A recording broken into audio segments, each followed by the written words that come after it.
नमस्कार, स्वागत है आपका एक और नई वीडियो में।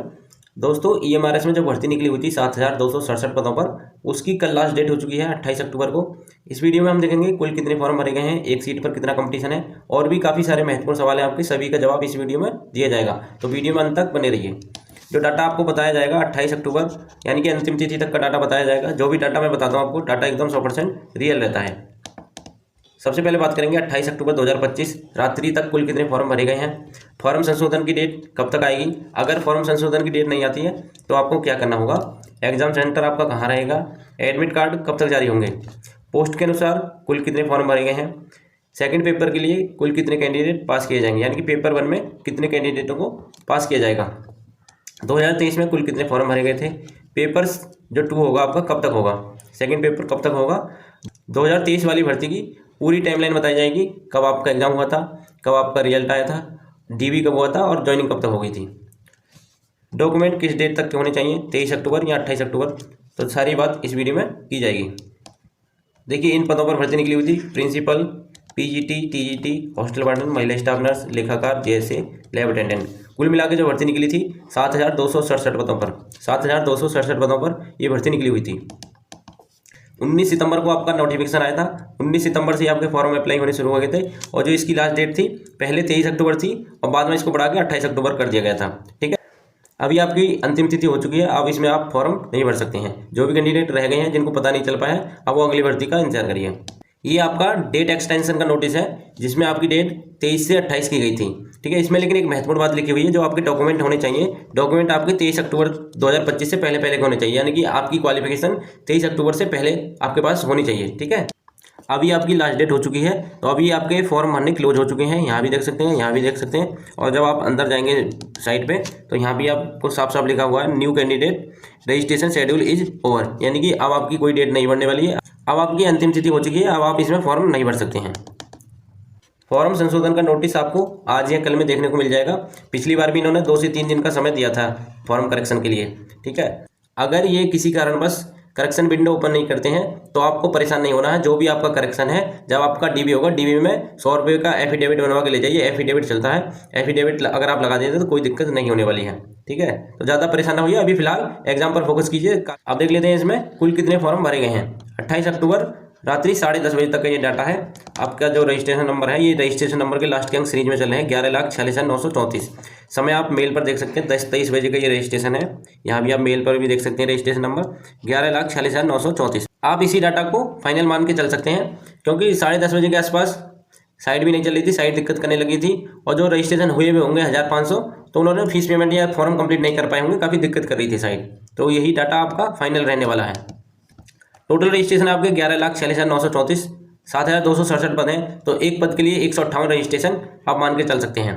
ठीक है, लेकिन इसमें से कुछ कैंडिडेट ऐसे हैं जिन्होंने फीस पेमेंट नहीं की होगी, और कुछ कैंडिडेट ऐसे हैं जिन्होंने 2 से 3 फॉर्म भरे हैं। ठीक है, अगर हम ये मान के चलें कि 10 से 20% लोगों ने फीस पेमेंट नहीं की होगी। ठीक है, ये डाटा ज़्यादा भी हो सकता है, 10 से 20% लोगों ने फीस पेमेंट नहीं की होगी। और ऐसे ही इधर ये डाटा निकलेगा आपका, जो डबल फॉर्म वाले हैं 2 से 3 फॉर्म वाले, ये भी लगभग 20% के आसपास ही रहेगा। तो ये दोनों डाटा आपस में कट जाएगा, तो आपके जो टोटल फॉर्म निकल कर आएंगे लगभग इतने के आसपास ही आएगा। 11 लाख के आसपास आपके कंप्लीट फॉर्म रहे होंगे। ठीक है, जो आपका कंपटीशन हो रहा है एक पद के लिए 158 फॉर्म।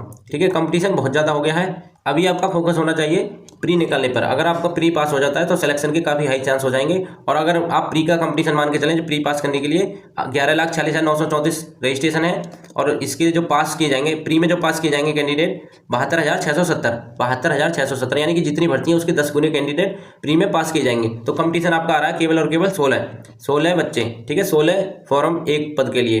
तो अभी जो कंपटीशन है आप इसको ना मानिए, आपका जो मेन कंपटीशन है यही है। ठीक है, इससे कोई मतलब नहीं है। अगर आपका प्री पास नहीं होता है तो इससे क्या ही आपका मतलब रह जाएगा। आपका फोकस होना चाहिए सेकंड स्टेज में एंटर करने के लिए। तो सेकंड स्टेज में एंटर करने के लिए आपको 16 कैंडिडेट को पीछे करना पड़ेगा। तो इससे डरिए नहीं कि 158 फॉर्म है, ये बस एक डाटा है। आप मेन फोकस कीजिए इन पर। ठीक है, तो कंपटीशन ज़्यादा नहीं है। अगर आप इस एग्जाम को पास करना चाहते हैं तो इन बुक्स का सहारा ले सकते हैं। और मैं बता दूं आपको, ये जो मैं बुक्स शेयर कर रहा हूँ कोई पेड प्रमोशन नहीं है, बस जानकारी के लिए शेयर कर रहा हूँ। अच्छी किताबें इसलिए शेयर की जा रही हैं। तो ये यूथ कंपटीशन की बुक है हॉस्टल वार्डन के लिए। इसमें सॉल्व पेपर दे रखे हैं पिछले साल के और प्रैक्टिस पेपर दे रखे हैं, और ये न्यू पैटर्न पर आधारित है, टियर 1 और टियर 2। ठीक है, ये दूसरी किताब है, दोनों देख सकते हैं। इसमें अगर आपको पेपर चाहिए तो ये वाली किताब, और थोड़ा डीप में चाहिए तो इस किताब को देख सकते हैं। इसी तरीके से टीजीटी पीजीटी के लिए ये देख सकते हैं, पेपर आपको इस बुक में मिल जाएंगे। ठीक है, टीचिंग एप्टीट्यूड के लिए ये दोनों बेस्ट बुक हैं, इनमें से आप कोई भी एक ले सकते हैं। ये यूजीसी नेट की बुक है, आर गुप्ता की यूजीसी नेट पेपर 1 किताब, और ये केवीएस मदान की बुक है। ठीक है, अगर आप इन बुक्स को खरीदना चाहते हैं तो डिस्क्रिप्शन में लिंक दे दूंगा, उससे आप खरीद सकते हैं। लाइब्रेरियन वाले जितने भी कैंडिडेट हैं इन बुक्स को देख सकते हैं। डॉक्टर अमित किशोर की ये ऑब्जेक्टिव टाइप बुक्स हैं, इसकी डिस्क्रिप्टिव वाली भी लिंक मैं आपको दे दूंगा, उसको भी आप देख सकते हैं। काफ़ी अच्छी ये बुक्स रहेंगी। आपका जो डाटा बढ़ा है फॉरम का, इस तरीके से बढ़ा। 3 तारीख को थे 2,46,000, 6 तारीख को थे 3 लाख। ठीक है, फिर 27 तारीख को 10 लाख, और अभी 28 तारीख को हो गए 11,46,934। ठीक है, अंतिम तिथि तक 11,46,934 रजिस्ट्रेशन हो चुके हैं। ठीक है, तो काफ़ी ज़्यादा कंपटीशन हो गया इस बार। इतना अनुमान नहीं था, अनुमान था हमारा कि 6 से 7 लाख फॉर्म होने चाहिए, तो इसमें कंपटीशन तगड़ा रहने वाला है। एग्ज़ाम डेट, एग्ज़ाम आपको पता ही है 13, 14 और 21 दिसंबर को आपका एग्ज़ाम होने वाला है। 5 दिसंबर के आसपास आपका एडमिट कार्ड आ जाएगा साइट पर। अब देख लेते हैं इसके एग्जाम सेंटर। इसका जो एग्जाम है पूरे भारत में इसका एग्जाम होगा। 83 शहरों में इसके एग्जाम सेंटर बनाए गए हैं। 2023 में जब एग्जाम था तो 37 शहरों में एग्जाम सेंटर बनाए गए थे। आप देख सकते हैं, थोड़ा मैं दिखा देता हूं आपको। Andaman Nicobar, port Blair, Andhra Pradesh Vijayawada, Arunachal Pradesh Itanagar, Assam Guwahati. ज्यादातर सेंटर आपके राज्य के राजधानी में ही बनाए गए थे। ठीक है, इसी तरीके से आप उत्तर प्रदेश को देखेंगे। उत्तर प्रदेश का सेंटर था लखनऊ। ठीक है, लखनऊ में ऐसा नहीं था कि एक ही सेंटर बनाया गया हो, लखनऊ में काफ़ी सारे सेंटर थे, यानी कि एक उत्तर प्रदेश का एक ही शहर में एग्जाम हुआ था, लखनऊ में। ठीक है, इस बार हो सकता है कि 2 से 3 शहरों में हो जाए, जैसे लखनऊ, आगरा, कानपुर, इस तरीके से सेंटर बनाए जा सकते हैं। 2023 में 37 शहरों में आपका एग्जाम था और इस बार 83 शहरों में, तो इस बार सेंटरों की संख्या बढ़ गई है। एग्जाम सेंटर की जैसे ही लिस्ट आएगी मैं आपको अपडेट कर दूंगा। सेकंड पेपर के लिए कितने कैंडिडेट को पास किया जाएगा, यानी कि प्री में कितने कैंडिडेट पास किए जाएंगे, तो जितनी भी भर्ती हैं उसके 10 गुने कैंडिडेट को पास किया जाएगा। जैसे कि 225 वैकेंसी है प्रिंसिपल की, तो 2250 कैंडिडेट को बुलाया जाएगा सेकंड पेपर देने के लिए। इसी तरीके से पीजीटी के लिए 14,600, टीजीटी के लिए 39,620।